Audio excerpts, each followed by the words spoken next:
Welcome everybody once again to the podcast by Rwanda Cricket Association. I'm your host Zaid Khan, and today we'll be talking about cricket here in Rwanda and most regardingly to the team of the ladies playing the game here. Just a few days ago, we saw the team traveling to Botswana, and not only were they playing, but they dominated the competition in that part of the world. And today we'll be joined by two guests, very, very special in that regards. We've got the head coach, Mr. Leonard Namburo, and the captain of the national side, Dian Bimenyimana. Welcome to the podcast, Dian. It's your first time on the podcast here, so we'll not make it very difficult for you. Warm welcome to you. And Mr. Leonard, the first one to be on the show. How does it feel to be back here? Thanks for the welcome, and it feels good to be here. I hope it's going to be a good one. Captain, you're here first time. What were your initial thoughts about the podcast? And now that you're here, how does it make you feel? Thank you, first of all. It's good to be here and looking forward to have a good day with Great Cause. Must be very, very high on confidence. The captain, she's just come back from winning ways, and so is the coach. Leonard, tell us about your experience going to Botswana. Was it a thing that you thought of being dominant from the get-go? Yeah, thanks very much. I wouldn't like to say it's more of dominance as such, but it's the game of cricket that you'll be playing. Obviously, it's a tournament. And if you look at the teams that we were playing against as well, if you look at the gap between them and us, it's something that also gave us that confidence to say if we go there, hopefully we are looking forward for positive results. But obviously, we had to put in some hard work as well for us to go and maintain because that tournament is an ICC qualifier, which means every team that came there we're also looking forward to getting that spot to qualify. So definitely you would expect we have some good competition. Yes, we dominated there because of the work that we did put in through the plan that we did put in through as well, and we achieved that fate. Yeah, Dian, give us your take and your experience throughout that tournament. Like the coach said, it wasn't, you can't say it was an easy tournament, but with the hard work we put on, it was, we managed to get the good result we were hoping for. There were always in cricket, there is always ups and downs, but we managed to handle that. And the tournament was really well because we went in with we had the goals we set to ourselves and we managed to get them, to achieve them, and it was really a good tournament to us. Yeah, now, Dian, the role of being the captain is a very interesting one. And at your age, leading a side and the girls that you're being a part of, almost like an elder sister to all the girls in there. What sort of advice and how do you take care of the conditions? How do you manage those situations out in the middle?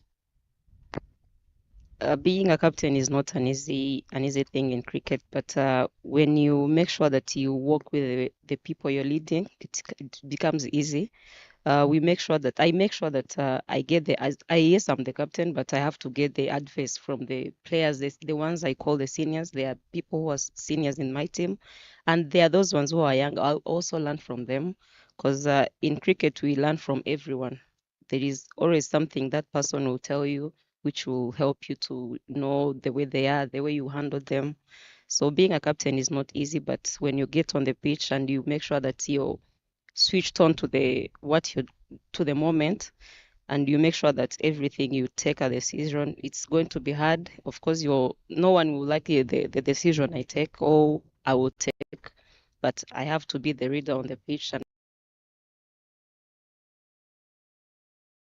I make sure that I take decisions which will help my team to win.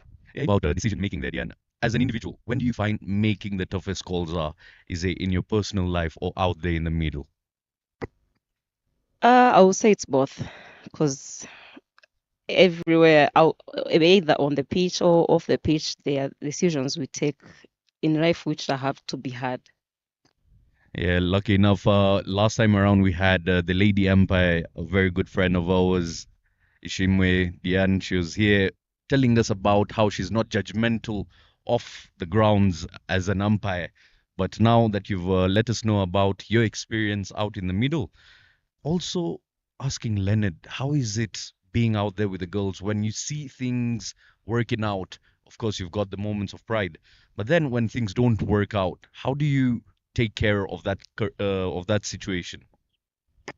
Yeah, I think it's all about managing what you are facing, and you also look at exactly what caused those things not to happen the way you expect or the way you've planned.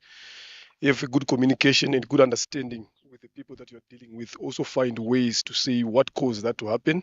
Have a conversation with them, show them the trust, be honest with them. You understand? So once you get that done, everything becomes easy because there is a lot of trust, there is a lot of communication, there's a lot of chats around what's going on in the team. How do we go about things, especially when we are under pressure or when we fail to deliver the way we want to deliver. How do we take it up forward? Obviously, yes, when you go to play, people expect a good result to come. Then the moment you start focusing more on the results, you're going to forget about the process. Because if you look at the game here, it's a process. You build something, you start from down, going up. It has good stages. So you make sure that all the stages are understood by especially the people that you work around with, especially the team, so that they understand. Because as players as well, if they don't go out there with a motive to go and lose. They all go there out to give their best, but sometimes it might not be your day or it might not be your game. In as much as you can perform well, but sometimes it's not yours. But it's how now do you understand how to go forward? That's where the communication part, the understanding part now comes in. The trust that you build amongst you and your team, because in whether someone goes down or up, there should be that trust. You don't need to go up and give flowers to only one person, but you give flowers to the team because whatever happens in there, it all goes to the team, not an individual. Yeah, keywords you mentioned there, Leonard, pressure. And I would say, like every diamond takes years and years of pressure for it to become valuable. In a span of 2.5 months, you were going through the Kwibuka tournament, the upset that happened in that tournament, and then building the momentum back into bigger tournaments like the ICC and now qualifying for the first division. It's going to be a very different ball game. So tell us about the transition through that process. I think if you look at the time that is there, there's not a lot of time in between these tournaments. Again, if you look at the Kwibuka, we just played it a couple of months ago. Then now we just last week we've just finished the qualifiers. We've got 3 weeks, I think, that is are left for the qualifiers. So there's nothing much that we are looking forward to say we want to change or we want to shift the way we have been working on. Because we knew that the qualifiers were there. I think probably a year ago up to now that the qualifiers were going to be there in August, in September. So the plan started long way back. You understand? So when we were building up throughout the year, that is something that we're working on. So now when we are going now to the Division One qualifiers now, I think it's just the little things that we just need to shape out and just need to step up a gear at some point as a team. But we're not looking forward to change a lot or even to change our approach in terms of how we are going to be preparing as well, because there's not a lot of time here to start doing a lot of things. Yes, we might find some faults, some here, but what you do is you look and sit down with the team as well to say, okay, fine, this is what happened, right, good or bad, but now how much time do we have to fix this? Or when are we going to be doing it? So when you look at the game now, there are some things that you might find that need more time to fix. Then there's some things that you might find that no, these ones, if we stick to this at this particular moment where we are going and with how we've been performing, I think definitely we'll get it right. So it's all about the mindset, what you say to yourself as a player or as a team. Yes, you talked about pressure as well. What I say to myself is when it comes to pressure is the amount of value that you give to something. Is that what comes to pressure? So if you give it a lot of value to say it's the qualifiers, we have to do A, B, C, D, you are going to shift away from the process. Then you end up losing. But you just focus at it as a game that you're going to be playing. And if you look at the teams that are there, there's no team that is there, especially in the group that we are in, that we have never played, that we have never beaten. You understand? Even in as much as they can beat us, sometimes those games are not that easy anymore as in the past. So obviously that is the confidence that we also going to carry forward as a team going there. We have just finished these qualifiers a couple of weeks ago, which means we're still fresh in terms of game time versus the other teams there. So that can also be an advantage through this process to the qualifiers. Yeah, now, Captain, you've just come back from the competition there, and just before the competition started in Botswana, what was the mood like in the camp, and how were the girls feeling before the competition got started? Of course, at the end of it, it was all happy and merry. Everybody was celebrating. We're all happy for that. But tell us about the initial get go of the tournament there. The way the morale was in the camp was we were focused, and we made sure everyone was had what she's working on, and to make sure that we put the extra effort on individual. When you just come and make sure that there is something extra you're putting in, and going like before we go there, everyone, the coach told us like this is the role you're going to be playing, so everyone was focused on that role. And at the end, like they always said, everyone was happy, but we went there calmly and we made sure that we put all the things we worked on in the camp and made sure that everything was spot on. Yeah, as much as Mr. Leonard is putting effort into the side here, what do you think his role as a coach is turning out to be? Is he more of a mentor? Is he more of a guider? A man who shows you light in the darkness? A man who brings you perspective towards the game? What is it about Mr. Leonard that the team in general feels about? uh like if I go to say it in English, I will not get the words, but he's everything to us. He's that person who tells you where you're failing, and he puts you like there and there, no shortcuts, and that helps with the girls. But if I go to say it in Kinyarwanda, like ni wa muntu nyine making sure ko if you're doing ibintu bitari bizima akubwira aho ngaho ubirakariremo cyangwa ntubirakariremo, you have to be coachable nyine to the way he's talking to you. He doesn't like those manenos. Yeah, to that I would say, Nibjorgos.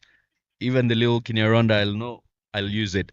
So coming to the role of captainship, Diane, you've played multiple roles when it comes to cricket. You've been in and out of all conditions here, be it being a player, how your journey started. That's one of the things we celebrate on the podcast here is individuals and their efforts into the game. So being a player and having that perspective of looking at the game differently in a different dimension, not just domestically, but also representing the nation outside the borders. So now that you've been given the responsibility, how do you look at your start and how it's going?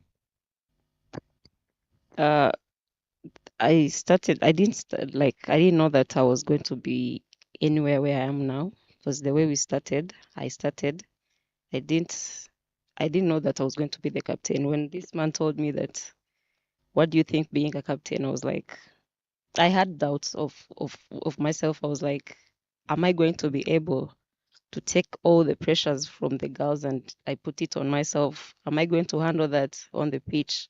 Because when you're being a captain, you go, yes, they say that before you become a captain, you're a player. But when you're on the pitch, you think like you have to think for all the 11 players on the pitch.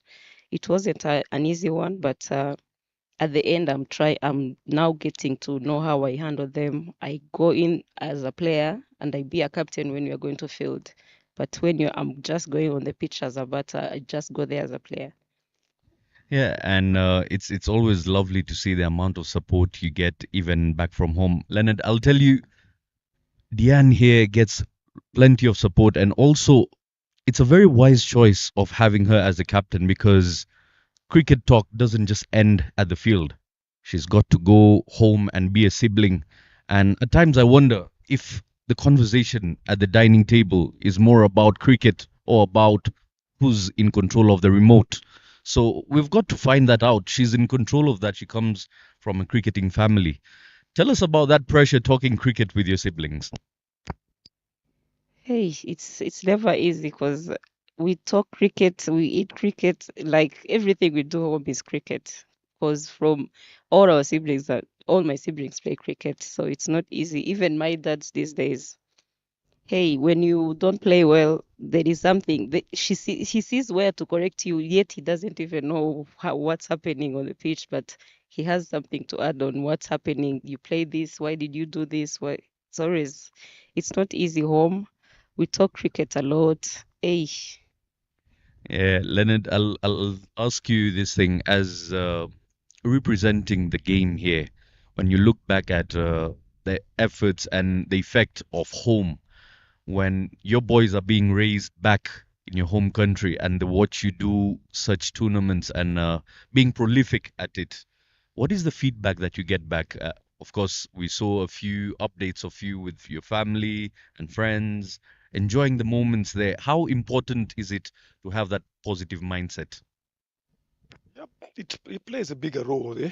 Because obviously you've got the people that are closer to you, and you're meeting them on another place, giving you the support that you actually need there. Because if you go out there and play, I think even the captain can testifies we don't have anyone that can be on our side as the 12 or the 13 men outside the field. So each time we get closer to where the family can get access to, definitely we take that as an advantage to ourselves, and that will be our own family there that will give us support. Even if you look at the way we play the final, there are some other Zimbabweans there that I also had worked with during their youth. They were also being there, coming in to support with a number of some fans that were supporting us as Rwanda, that also made us feel home. So to someone like me, having that support makes me feel special. It makes me feel like they are also noticing something that I'm doing as well as a person, and for the team as well, and that is what is important. Yeah, now looking ahead, Namibia is no small task and it's going to be definitely a challenge. And what is the mindset going into that? Is there going to be any change to the side? Are we looking for any introductions of newcomers into the side, or are you keeping it tight and steady the way it is? Yep. Yeah, you can call it. It's a tough assignment as well. But all the assignment that you play the national team, regardless of who you're playing, are tough. You always come up with different challenges, different plans as well going forward. So, and what happens with this, especially these ICC tournaments, what happens with them is the squad normally goes there around about 60 days before the tournament start. So in this tournament now, we had less than 30 days to come up with a squad. So definitely the squad that we're going to use is 90% the same squad that we used in Botswana for the qualifiers, because we didn't have time to come back here, sit down. But before we went there, obviously we had a plan to say who are we looking forward to use when we qualify. I've worked in Namibia. I know the conditions. The teams that have been there, I think Rwanda will be the third team that I've worked with. They've worked under me. There's Zimbabwe, there's Namibia, then Rwanda. So three teams. Then the other teams also, they have played them a lot. I started playing against them even before I came to Rwanda with other teams as well. So knowing the conditions there, definitely I've got an idea of what to expect. So when we came to selection, that also played a bigger part to say who exactly do we need to be going in there. So if we are talking about changes, I think it's one or two changes in the squad. You understand that we are going to be using, and the guys that are coming in have also been aware that yes, they have been left behind, but they had been put in some hard yards. We've given them a program to work with. There are some coaches locally that have been helping them to up their game, so they are very much prepared to go up there. And it's not going to be a surprise because all the players that we are going to be going with have been in the national side for quite some time. They've got experience. They know exactly what is required from them. So it's how it goes. But if we had been given enough time, like if we look at the just ended Women's Premier League here, there's some outstanding performance that we witnessed. But like I said, because the squad goes a bit earlier in terms of preparation or whatever, you cannot just say we have to pick this one and go. But you look at the process. You look at what you are looking forward to get from the player. What role are they going to be fitting in? There are some players that might head one bad tournament. That does not mean you have to shut them off. That's where the trust part comes in, to say how much trust do I give this player? What has she done before? Obviously, you give that benefit that she can be able to do it again. So there's not much change in the squad. Like I said, it's one or two changes. It's more about tactics, all about strategies again, to say who do we need, and also managing the workload of the players as well. To say there are some players that even if you've been watching in Botswana, that you normally expect them to maybe especially bowlers to bowl longer. But if you look at the conditions there, you would not allow them to do that. Then there are some players that bowl a bit longer. Then you can see that there's not much time for them to recover. Where we are going is a bigger task. So they need to share the workload and the responsibilities again going forward. Yeah, all the fans you've heard Mr. Leonard Namburo is cooking and is cooking deep with lots of experience. Now we're coming into the conversation here where I would like to bring up the talk of the Trinity in cricket. When you come to the topic of selection, of course, the Trinity being the captain, the coach, and the selectors.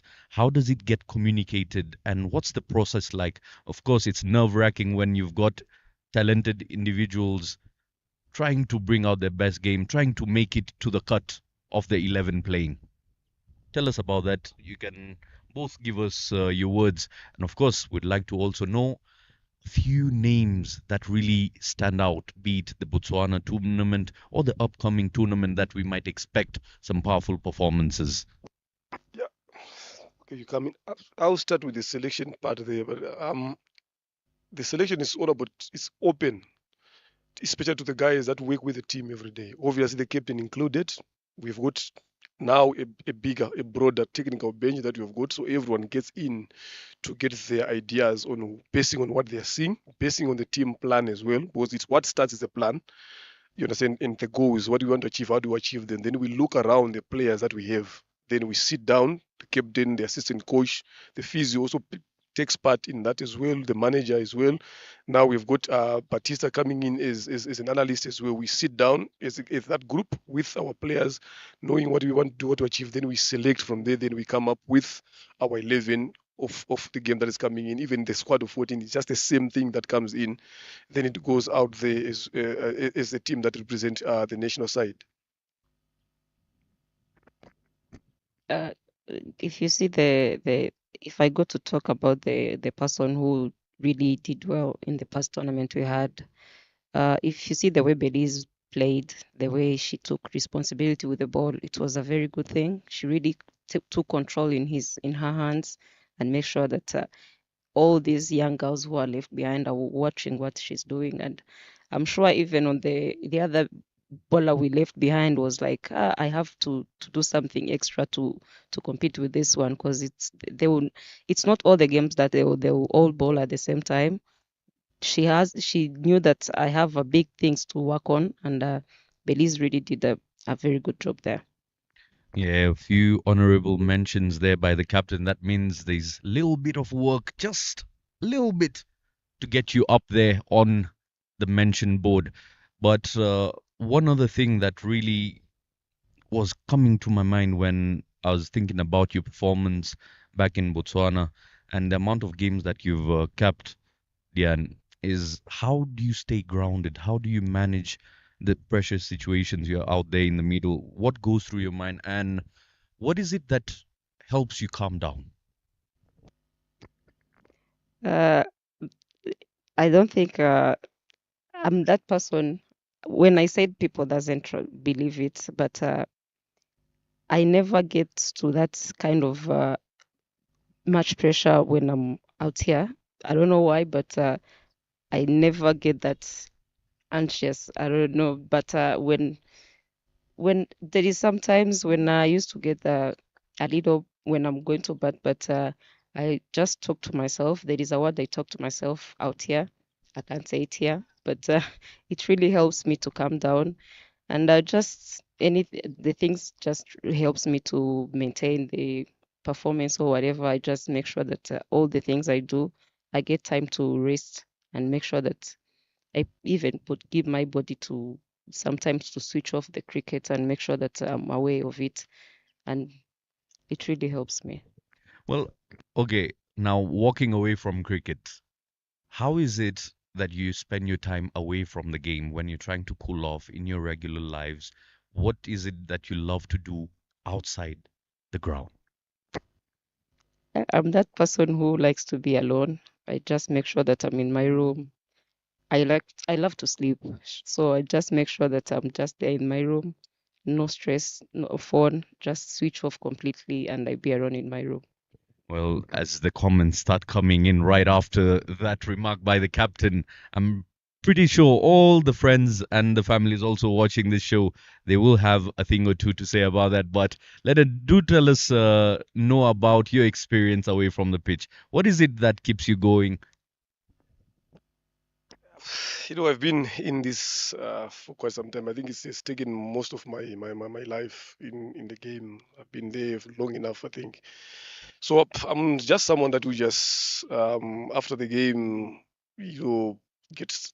I don't normally go out as well, especially during the games. Whatever, it's either in my room, get a screen on. If there is no cricket on the TV, switch on to movies. Just watch movies. Then from there, that's the only way that I can, recover from. Then get my way, get myself outside the game. There's nothing much that I'd really like to do there. Even if I'm there, especially with the team, just look around the guys that I work with. If they're free, we sit down as a group, have a chat, have some fun. Want to those are the things that get us going. Because most of our time we are together is like that. We're not gonna be at home, so we've tried to bond with the guys that we are and create a family atmosphere with each and everyone during those days. That's what keeps us going as a team. I'll say one thing to the fans out here. Times I do run into Mr. Leonard at the supermarket trying to look for the groceries. He's a man who's always busy with the groceries, always interested in cooking up something. So he's got experience on and off the field when it comes to the culinary aspect of life. We've seen and heard also the players enjoying their time with the barbecues and what happened after the finals coming back from Botswana.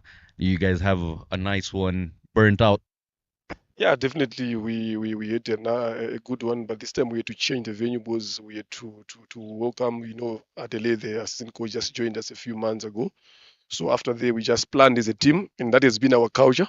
That is what we do, whether we have won or lost any tournament. We don't stop that. We sit down, and that is the best time.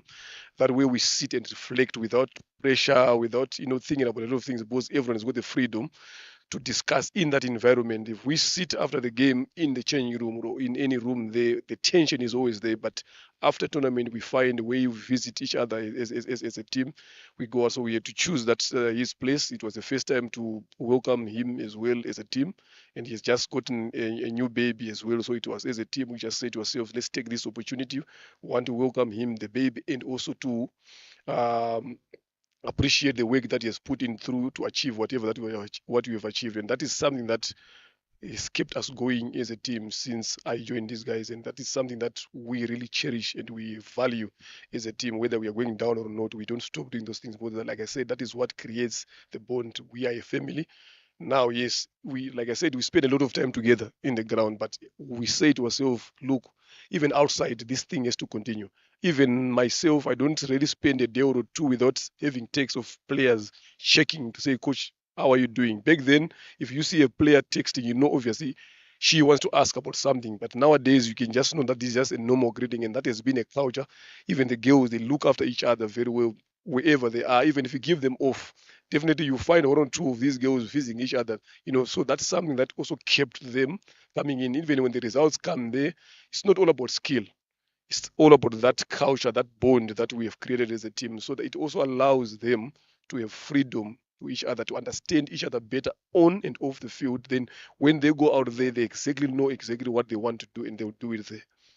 Yeah, Captain, coach just spoke about Adeline joining your group and coming into that aspect. How do you think he's doing with the entire group?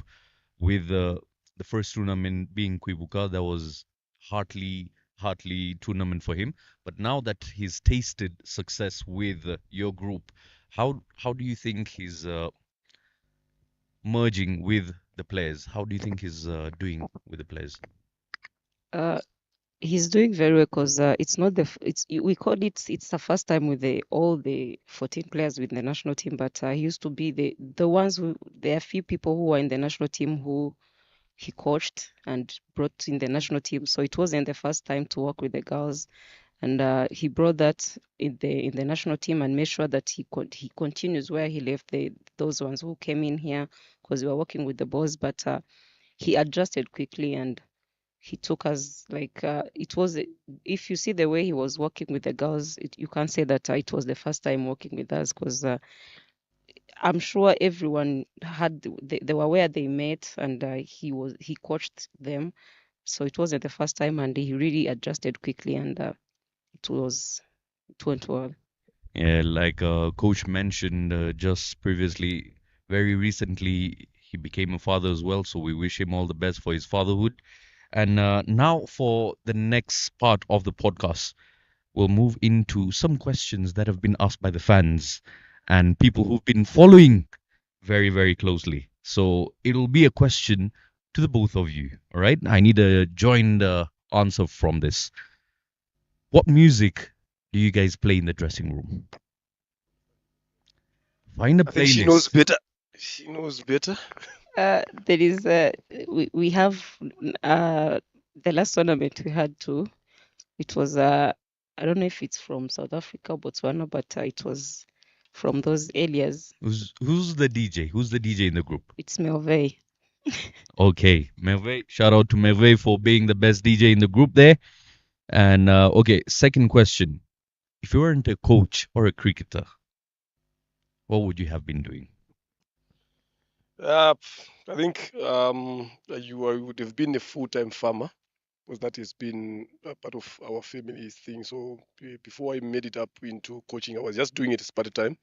But if I had not been a coach, I think that is something that I would have taken. Because even up to now, I'm still doing it part-timely. But even if I stop coaching, I'm gonna go there back full time. So that is something that I've already decided. So if I was not a coach, that is something that I would have chosen to be doing.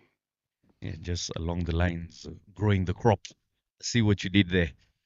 Tell us about yourself, Captain. If not cricket, what would it have been for you? Before I started cricket, and I played football in my primary, so I don't think if it wasn't cricket, I don't think any other sport I was going to be in. But if it was any sport, I could have continued the football.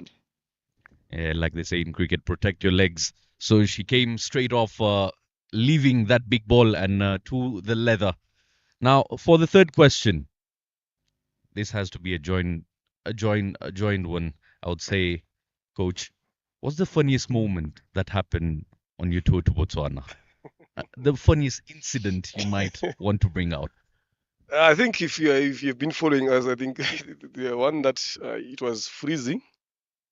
I think that's the game that we played against Cameroon. As soon as the game finished, and they had to pour me water, and it was all fun, pouring water on the coach on a freezing day, and I had to spend the whole afternoon wet. I think that was the funniest moment that we had there in Botswana. Everyone was happy with that, and even myself was also happy. It shows, the bondage. Like I said earlier on, how we bond as a family. Imagine it's minus 4, 5 degrees there coming to you, pouring you cold, cold water. I'm telling you, so it was one of the funnest moments that we had there in Botswana. They know you generate the heat. They know it. It's inbuilt. It's coming out. Tell us about your experience, Diane. What was the funniest incident for you? It was that one because we had to make Spill sure the that beans. There's uh, got to be some girl drama out there in the we had, middle. we had to make sure that even the water we poured on him, he carried some for himself. Well, fans, she clearly doesn't want to talk about how girls are not happy about sharing their equipment. I'll tell you, that is one thing for sure. They do not like sharing equipment. And as we move on to the rapid fire session, now this one is where you need to answer very, very quickly. All right? It'll be one question each. There are 8 questions in here. I'll start by Coach. Favorite city you've visited with your team? You're in Uganda. What do you call that capital city in Uganda? Entebbe. Yep. Captain. Best bowler on your team and not anybody else, just one name. Like I said, Belize. One pre-game superstition. Diana Bole White. Hilarious. Close call. I would say, okay, number 4. One thing you'd steal from the other's job. What would you steal out of Mr. Leonard's job here? Please don't say salary. It will be a tough one, but yeah, that one you said. Straight away, on the money. Okay. Who sleeps most on tours? Shakira. She's watching. There are two actually. Even Alice. Oh no. All the beans, all the tea is coming out. Best motivational quote you live by. Uh, it says you play for rain and make sure you deal with the mud. It's like when you play for more. Let me not read it badly. When you play for rain, you're gonna deal with the mud too. It's like Oh, when you play for more, expect more pressure. very, very deep there. Very, very deep. Wise words from a wise lady. And there's another one around Gahanga. In fact, me and Leonard use it plenty of times in the commentary box. We say, when it rains, it pours. And indeed, all the excitement is pouring through the podcast here. Final one for Leonard. Funniest team nickname. I wouldn't, to be honest, I would want to lie. It's, I've never had one if they just goes in, so I wouldn't want to bring it something that I don't actually know. Mm. Any nickname that you've given your players that it stuck to you because you don't want to give out their actual name. Not exactly, it's something that I didn't really think about as well. I think maybe my attention is directed somewhere else, but it's not. Maybe now you've mentioned it, something that I need to start thinking about it going forward. All right, final one for the skipper. If the team had a mascot,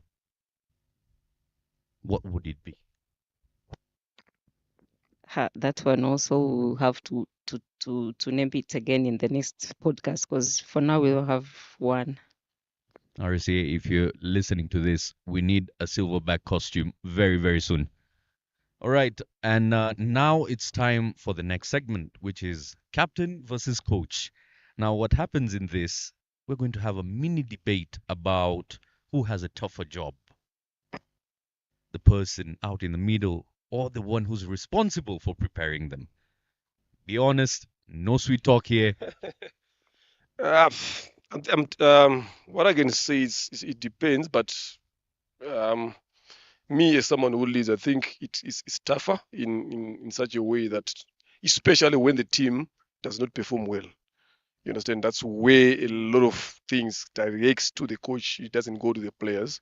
So even you as a commentator, when the team performs well, I've never seen any journalist who comes to ask me questions on how the team has done well. They always call the captain, whatever the team. When the team falls down, it's where everyone comes to the coach to understand. Even the people that we work around with, they don't even call the captain for the meeting if the team performs badly. It's me now coming in there. That's where the tougher part comes in as a coach, yes. But we also being a captain, it's not going to be an easy job as well. It's not easy. It's also tough when he, in his own way. I think she can explain that way, but she's one who goes through that as well. But to me, it's being a coach. I'm telling you, you're leading a nation.